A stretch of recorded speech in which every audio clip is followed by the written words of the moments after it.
Hey folks, my name is Ted Bost. I'm a licensed therapist in Idaho and Utah. And this is going to be a quick video about top-down versus bottom-up coping skills. Okay, so of all the ways that human beings cope with everyday life, adversity, stress, what have you, you can divide the coping skills up between top-down coping skills or bottom-up coping skills. And what that means is that our coping skills either kind of come from our head or they come from our body. Top-down coping skills, they're about the way we think and our perceptions. Bottom up coping skills, they're about what we do with our body. And the reason why this is important is because sometimes people need to quiet their mind. Sometimes people need to move their body. And, we split mental health and physical health into two different things, but they're inextricably linked. And understanding what kind of coping skills we need to utilize depending on what we have going on for ourselves is really, really crucial. Okay, so one thing I always say is you can't think your way out of anxiety. And that's because the nature of anxiety, for example, is that it's too much thinking, it's too many options, it's too much information. That's the nature of anxiety. And so using a thinking exercise to try to think your way out of anxiety, in my opinion, isn't necessarily going to be the best thing. It's not going to be the most helpful for someone. There's another saying, action absorbs anxiety, right? And so, doing something simple like going for a walk, deep breathing exercises, taking a hot shower, what we might call grounding exercises, those are going to be very helpful for anxiety. Those are bottom up coping skills. Okay, so now that you have the kind of sense of what we're talking about, we'll kind of break each one down and get specific. So top-down coping skills, right? They're going to involve perception. They're going to involve the way we think. They're going to involve our judgment, our insight, etc. Some examples of top-down coping skills would be cognitive reframing, right? Talking about catastrophizing or black and white thinking and understanding how those thinking patterns influence our life. But, an exercise like making a pros and cons list, right, would be a top-down exercise. Journaling, that's a great top-down exercise, really, really helpful for people. That is something that would be helpful for anxiety. And mindfulness meditation has elements of top-down and bottom-up coping skills.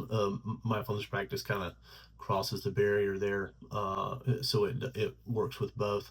But typically, top-down exercises are thought exercises, right? It's me looking at the way I think, me trying to cultivate insight, trying to assess my judgment. A lot of top-down exercises, you could put it on a worksheet and you could go through and fill it out, and it would very likely be helpful. At least cultivate some insight and awareness of patterns, right? And top-down exercise are fairly pointed at whatever issue's going on. So if I'm having a conflict with a loved one, I'm going to do an exercise from the top down to try to put myself in their shoes and understand their perspective in hopes that that creates a greater understanding and awareness of our conflict. And, assuming I want to be connected with them, I feel more connected now that I understand them better because whatever we were doing before wasn't working. Now, the bottom-up coping skills are different. We're talking about things like having awareness of physical sensations, practicing regulating and calming down my body, or maybe doing some kind of exercise to get energy out that's stored up inside. It could be progressive muscle relaxation exercises. It could be deep breathing exercises.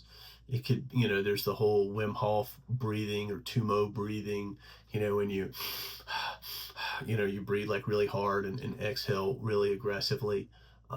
It could be Tai Chi, it could be riding a motorcycle, it could be going fishing, rowing a boat, anything that involves doing something with your body that means you get more connected with your body. It could be yoga. Yoga is a great example because it's slow and you have to be thoughtful and you become more aware of what's happening inside yourself when you're thinking, when you're having emotional experiences, when you're in conflict, when you're under stress.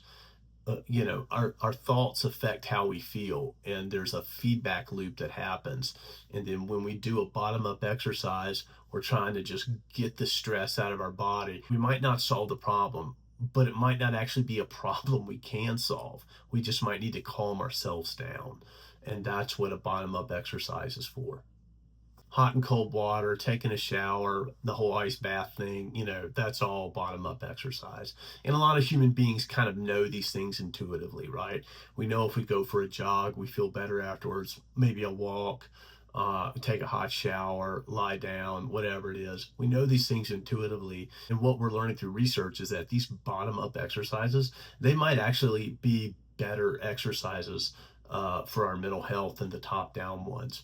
There's certainly a place for the top down exercises, but the bottom up ones, they just kind of like help calm and soothe and ground us on a level that we probably can't fully appreciate, because when we do bottom up exercises, we're kind of fully integrating our mind and body. So folks, this is complicated stuff, so I hope this video is helpful. You can go to shoulderseasoncounseling.com. Don't hesitate to reach out if you have any questions. Take care, everybody.